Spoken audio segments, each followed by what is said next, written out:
What we do is site-specific. That's really our nature. We don't make it in a room and then show it to the world.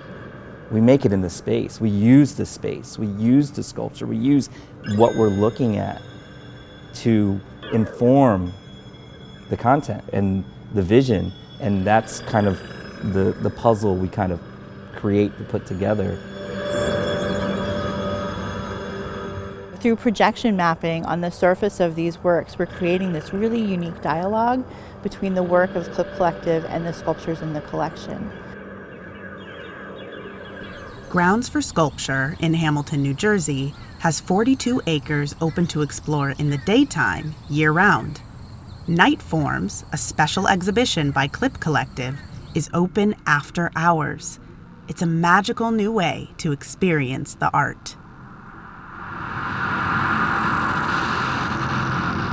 The idea for trying to activate the grounds at night started with our founder, Susan Wallner, who was really interested in trying to find a way to engage visitors in the nighttime experience at Grounds for Sculpture.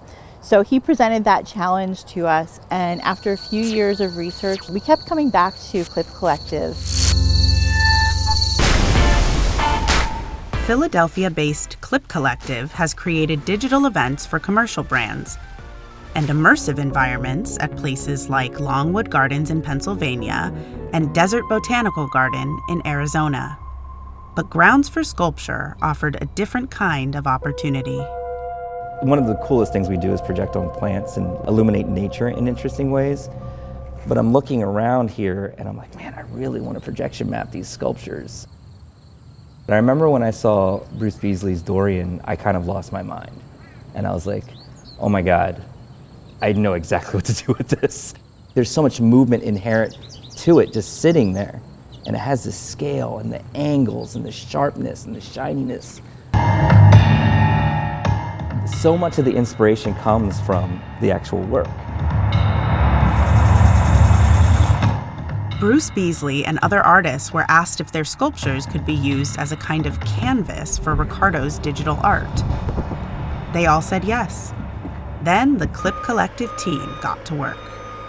I have trouble even just saying that I'm an artist sometimes, because I'm more of like a director. It's my vision, of course, but there's so many people that are on this team that we're bringing in from all over. One of Ricardo's longtime collaborators is Julian Grief. Julian is the music director in charge of all aspects of the sound for Night Forms. Here, he's working on Radiant Ring. It was circular into the ring, so Ricardo wanted to explore that language. The center of the ring is a sculpture, a table, and benches. Around that, a ring of bushes, and around that, a ring of trees. So we extended the ring upwards. At that location, the Radiant Ring, the music is by Jeff Ziegler. He is, I would say, probably most known for his work with that band, The War on Drugs. Jeff and I worked together to create this piece and designed sounds that would circulate around the space. The animation team would then take those cues and develop an animation that would reflect those movements in the piece.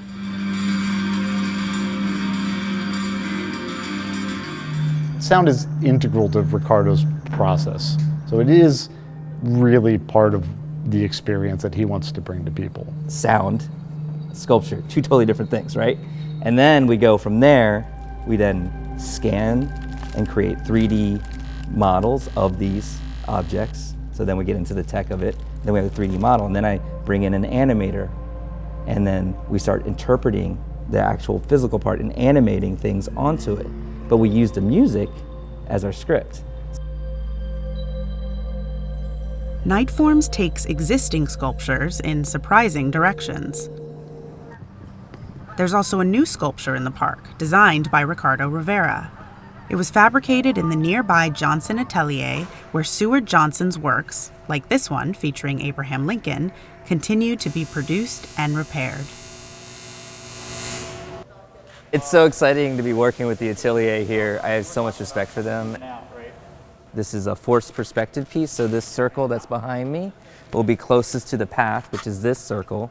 And if you stand in front of it and look at the piece at perspective, it'll make a really cool shape.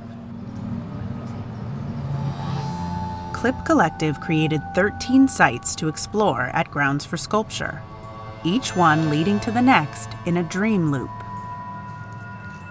We depend on like the reveal, as it were, when you're going around the path and you see it and there's that sense of that moment of curiosity, of wonder. And the fact that it's at a garden. You're in this beautiful manicured space at night, which is different. And you're exploring it and you're like, whoa, what is this? What is this? And you're looking at it and then you're like, oh, I guess I should move on. I hear something over here. Let me go over there. And then you're like, whoa, what is this? You know, and so it's like all these kind of pieces kind of cascade over you. So I'm definitely taking people on a journey. That's kind of how I describe it. It's more like a kind of weird trip that you're going on, and you're driving home, you're like, whoa, that's what I want.